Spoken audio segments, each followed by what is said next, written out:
नमस्कार, DNC news में आपका स्वागत है। आप देख रहे हैं जिला बीजापुर से खबर, जहां पर प्रेस वार्ता रख क्षेत्रीय विधायक ने भारत जोड़ो यात्रा के 1 वर्ष पूर्ण होने पर क्या कुछ कहा और किस प्रकार से अपोजिशन पर टिप्पणियां की हैं। आप देख रहे हैं डीएनसी न्यूज़ और हमारे संवाददाता सिरोज विश्वकर्मा की खबर। द्वारा जो प्रेस वार्ता आयोजन किया गया है, इस प्रेस वार्ता में आप सभी पत्रकार बंधुओं का, साथियों का, जिला कांग्रेस कमेटी के परिवार की ओर से बहुत बहुत स्वागत है। आज का प्रेस वार्ता का मुख्य उद्देश्य ये है, जैसा कि आप सभी जानते हैं कि कल 7 सितंबर है और कल 7 सितंबर को हमारे कांग्रेस के बड़े नेता और जन जन के नेता राहुल गांधी जी ने जो देश में एक ऐतिहासिक 4 किलोमीटर की जो पदयात्रा की थी, उस पदयात्रा का कल पहली वर्षगांठ है और उसके संबंध में आज का प्रेस वार्ता का आयोजन किया गया है।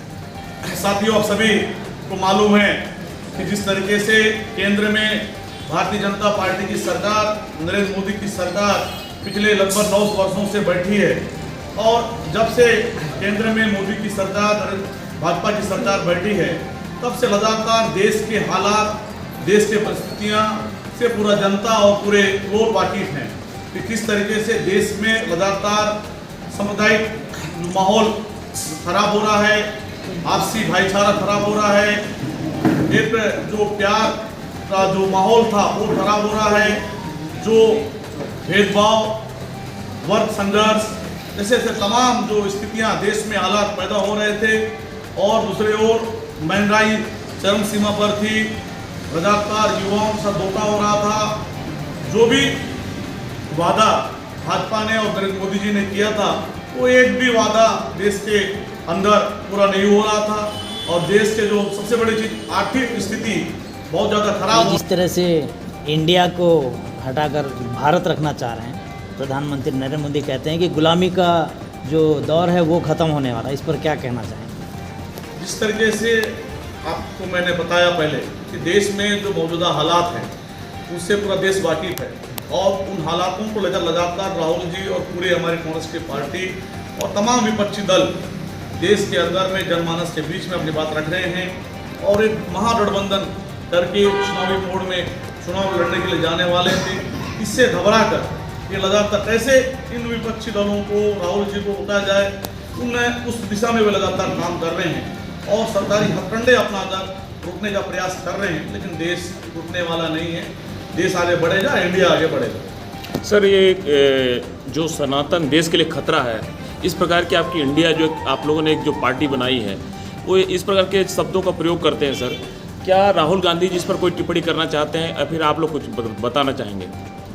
नहीं, देश के लिए कभी भी सनातन खतरा है ऐसा किसी कांग्रेस पार्टी के नेता ने कहा, ऐसा मुझे जानकारी नहीं है। सर, आपके जो इंडिया पार्टी है, जिस इंडिया पार्टी में आप लोगों ने सम्मिलित होकर के एक बड़ी पार्टी बनाई, विपक्ष, उस पार्टी से ये संदेश आता है, तो क्या बोलना चाहते हैं? अभी तरह से कोई भी संदेश किसी भी हमारे गठबंधन के नेता ने नहीं दिया है, मुझे इसकी जानकारी नहीं। बीजापुर में दौरा कर रहे हैं, लगातार जनसंपर्क हो रहा है, भेंट मुलाकात हो रहा है, विपक्षी दल प्रत्याशी चयन में लगा है। अब कौन प्रत्याशी होगा, 2 नाम चल रहे हैं, महेश गागड़ा और बी आर पुजारी जी का। आप किस तरीके से देखते हैं? क्या कांग्रेस इस बार बीजापुर का जो विधानसभा है उसको जीतने में सफल होगी या भाजपा टक्कर दे पाएगी? भाजपा से कौन प्रत्याशी होगा, उम्मीदवार होगा, ये उनके अंदरूनी मामला है, इस पर मैं कुछ नहीं कह सकता। उनको उम्मीदवार मिल रहे हैं, नहीं मिल रहे हैं, ये भी उनका अंदरूनी मामला है, उस पर मैं कुछ नहीं कह सकता। लेकिन जहाँ तक कांग्रेस की बात है, कांग्रेस लगातार पिछले 5 सालों से कांग्रेस पार्टी जिला बीजापुर के अंदर में एकजुटता के साथ में हर चुनाव में मजबूती से लड़ी है और हर चुनाव हम जीते हैं।